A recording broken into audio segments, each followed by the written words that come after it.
Hello friends and welcome to our channel. So friends, आज हम बात करने वाले हैं बीएनएसएस की सेक्शन नंबर 27 के बारे में।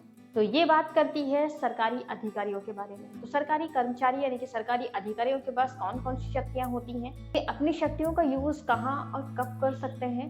तो अगर आप एक सरकारी अधिकारी हैं या फिर आप लॉ की पढ़ाई कर रहे हैं तो ये वीडियो आपके लिए बहुत इंपॉर्टेंट है, प्लीज लास्ट तक जरूर देखिएगा।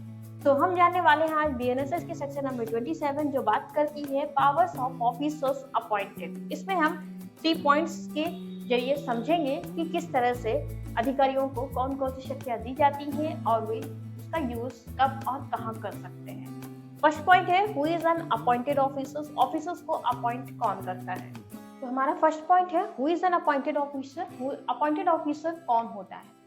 वह व्यक्ति जिसे उच्च न्यायालय या राज्य सरकार किसी खास काम के लिए नियुक्त करते हैं वो होते हैं अपॉइंटेड ऑफिसर यानी कि नियुक्त ऑफिसर। अब हम समझते हैं कि एग्जाम्पल के थ्रू कि अगर कोई अपॉइंटेड ऑफिसर है, अगर कोई ऑफिसर यहाँ पर होता है,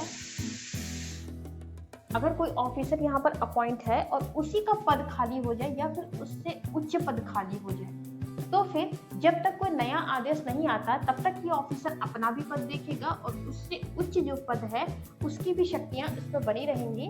यानी कि जब तक नया आदेश नहीं आता तब तक वो अपनी भी पावर्स का यूज करेगा और उससे उच्च पद है उस पावर का भी यूज करेगा जब तक कोई नया ऑफिसर नहीं आता।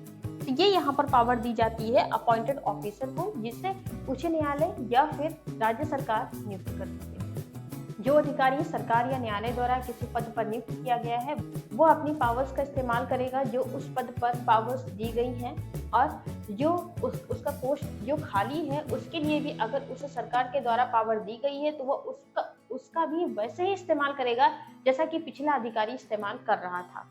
तो इसका मेन पर्पज यही है कि सरकारी कामकाज रुके ना, चाहे पोस्ट खाली हो या फिर अस्थायी रूप से किसी व्यक्ति को बिठाकर उस पद की शक्तियां देकर उससे वो कार्यभार कराया जा सके। फ्रेंड्स, शायद आपको अच्छे से समझ में आ गया होगा कि सरकारी अधिकारी जो कि अपॉइंट किए जाते हैं तो वो अपना कार्यभार कैसे करते हैं, किस तरह से सरकारी कामकाज चलते रहते हैं। क्योंकि कोई पोस्ट खाली रहती है, कोई भरी रहती है, कोई अधिकारी अपने पोस्ट पर आया है, कोई नहीं आया है, तो वो किस तरह से काम करते हैं, वो एक दूसरे का काम करते रहते हैं। जो अपर अधिकारी हैं वो लोअर अधिकारी का काम कर सकते हैं, जो लोअर अधिकारी है वो अपर अधिकारी। वो डिपेंड करता है कि उन्हें किस तरह की पावर दी गई। पोस्ट खाली है उस पोस्ट पर किस तरह से किस अधिकारी को काम करने के लिए बोला गया है, जिसको वो शक्तियां मिली हैं वो व्यक्ति उस पोस्ट का कार्यभार संभालेगा, यानी कि उस पोस्ट की पावर और उसके काम को ध्यान में रखकर अपना काम करता रहेगा। तो किसी का भी काम रुकेगा नहीं, कोई भी किसी एक व्यक्ति के लिए कोई सरकारी काम नहीं रुकेगा, लगातार कार्य चलता रहता है।